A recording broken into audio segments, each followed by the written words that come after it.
Cześć, ja jestem Bartek z 7L Team. Witam Was w pierwszym filmie serii instruktażowej systemu Carbonio. W dzisiejszym filmie chciałbym pokazać Wam podstawowe funkcje naszego systemu, a dodatkowo chciałbym skupić się głównie na module poczty. Zapraszam do oglądania.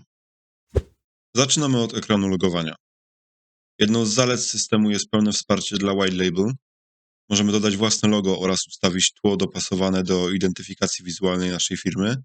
Jest to bardzo proste, ponieważ można zmienić to bezpośrednio z panelu administratora, co wyróżnia Carbonio na tle innych systemów. Po zalogowaniu się widzimy główny ekran. Omówimy teraz po kolei każdy z jego elementów. W lewym górnym rogu znajduje się logo naszej firmy, które tutaj również, tak jak na ekranie logowania, jest częścią White Label. Dodatkowo warto wspomnieć, że dzięki niemu można również zmienić całkowicie kolorystykę interfejsu. W innych systemach to często utrudnione albo wymaga kontaktu z działem wsparcia, a tutaj zrobimy to w kilka chwil. Obok znajdziemy przycisk funkcyjny. Z jego poziomu możemy rozpocząć pisanie nowego maila, zaplanować nowe spotkanie, dodać nowy kontakt bądź grupę kontaktów, przesłać pliki, dodać nowe zadanie, stworzyć nowy czat lub wirtualny pokój.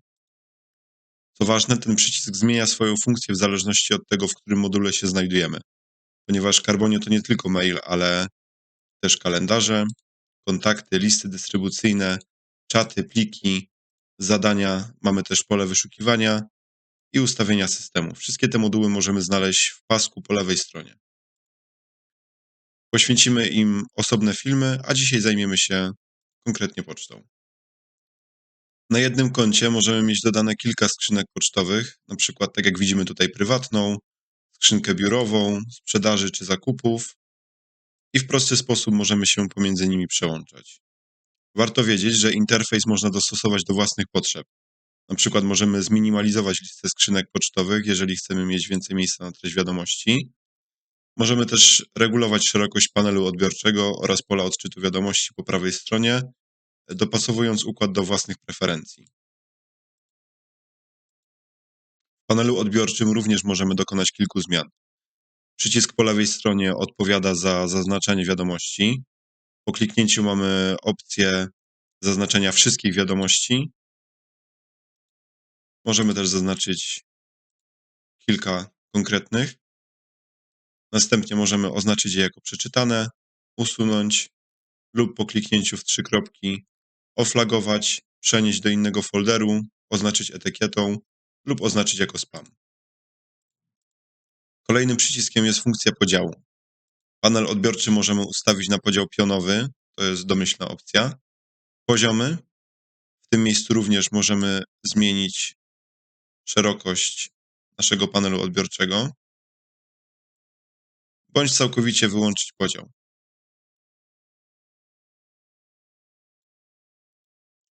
Dodatkowo możemy posortować wiadomości. Możemy zaznaczyć, aby sortowało jedynie wiadomości nieprzeczytane, ważne, oflagowane, wiadomości z załącznikami i możemy też ustawić sortowanie według daty bądź tematu, rosnąco bądź malejąco. Spójrzmy teraz na konkretną wiadomość. W polu odczytu możemy odpowiedzieć na maila, odpowiedzieć wszystkim, jeżeli ktoś został dopisany do kopii. Możemy przekazać wiadomość dalej, usunąć ją, zaznaczyć jako przeczytaną, bądź klikając 3 kropki możemy przekazać ją dalej jako załącznik, oflagować bądź usunąć flagę, oznaczyć jako spam, dodać etykietę, przenieść do innego folderu, stworzyć na podstawie tej wiadomości spotkanie, wydrukować ją, otworzyć w nowej karcie, przekierować, czyli możemy wysłać takiego maila jako odbiorca, od którego otrzymaliśmy wiadomość, do innego odbiorcy, na przykład do Anny. Możemy również edytować wiadomość jako nową w ten sposób. Pokazać oryginał, bądź pobrać ją w formacie EML. Jeśli otrzymujemy załączniki, na przykład w formacie PDF czy Excel, możemy je najpierw podejrzeć. Plik nie zostaje wtedy pobrany, a tylko załadowany jako podgląd. Jest to dodatkowe zabezpieczenie przed potencjalnym zagrożeniem, ponieważ może uchronić nas to przed pobraniem wirusa. Dodatkowym zabezpieczeniem jest to, że system informuje nas o mailu przychodzącym z domeny zewnętrznej. Z lewej strony pokazuje się ikona o tym informująca, a wszelkie obrazy zostają schowane i to od nas zależy, czy chcemy je wyświetlić. Dodatkowo klikając strzałkę w dół możemy zezwolić na otwieranie obrazów z konkretnego adresu bądź z konkretnej domeny. Jeśli chcemy odpowiedzieć na maila bądź napisać nową wiadomość, pokazuje nam się osobne okienko. To okno nie jest przyklejone, możemy przesuwać je dowolnie po ekranie, zmieniać jego rozmiar, a nawet mieć otwartych kilka odpowiedzi jednocześnie.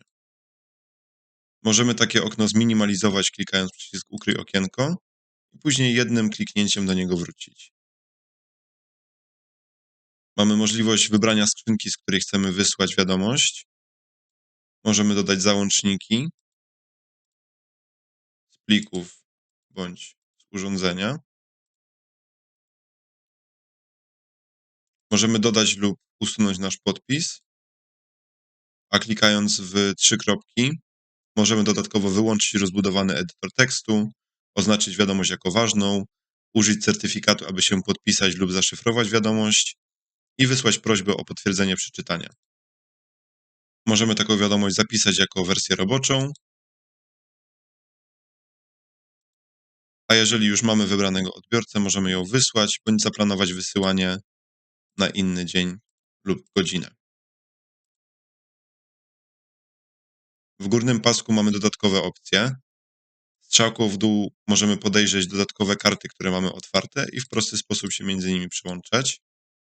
Strzałka skierowana w lewy dolny róg przywróci nam okienko do domyślnej pozycji i rozmiaru. Możemy to okno również powiększyć bądź zminimalizować i również całkowicie zamknąć. Klikając prawym przyciskiem na skrzynkę odbiorczą, możemy dodać nowy folder, nazwać go i wybrać, w którym miejscu ma zostać utworzony. Jak widzimy, pojawił się on jako podfolder skrzynki odbiorczej. Możemy teraz na przykład przenieść do niego jakiegoś maila. Klikając na niego prawym przyciskiem możemy go edytować, zmienić jego nazwę, wybrać kolor lub ustawić politykę przechowywania, na przykład ustawić okres przechowywania, czy też włączyć pozbywanie się wiadomości po określonym czasie. Możemy również dodać udostępnienie dla innych użytkowników, na przykład dla pani Justyny i ustawić rolę odbiorcy, na przykład na wyświetlający, administrator bądź menadżer.